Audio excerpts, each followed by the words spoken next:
Africa Weekly Record. Verified developments and context. Ethiopia says it will return to investors to rework plans to restructure its $1 billion international bond, after official creditors said the proposal did not comply with the comparability of treatment principle under the G20 Common Framework. A bondholder committee representing over 45% of investors says it will now initiate legal proceedings in the English courts to enforce overdue principal and interest. Reported by Reuters. In Nigeria, the United States has delivered military supplies to Nigeria, according to U.S. Africa Command, describing the delivery as support for Nigeria's ongoing operations and shared security partnership. A senior U.S. commander also confirmed a small U.S. team is on the ground in Nigeria, agreed with Nigerian authorities as part of wider cooperation to address militant threats in West Africa. Reported by Reuters. African leaders have gathered in Addis Ababa for the African Union Summit, with institutional priorities and global partnerships on the agenda.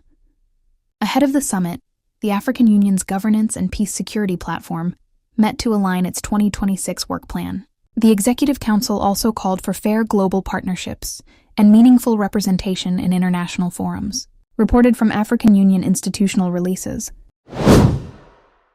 During African Union Summit Week in Addis Ababa, Italy's Prime Minister Giorgia Meloni proposed allowing vulnerable African states to suspend debt payments after major climate shocks. Meloni described debt as central for Africa and said the mechanism would aim to prevent countries having to choose between paying creditors and helping their own people after extreme events. Reuters reports no operational blueprint or country list has yet been disclosed.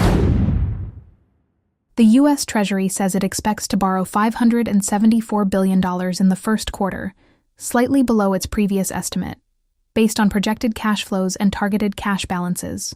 Reuters notes market participants are watching for any material increase in long-term debt supply, with longer-dated yields expected to rise later this year. This matters because global financing conditions shape the cost of capital for emerging economies.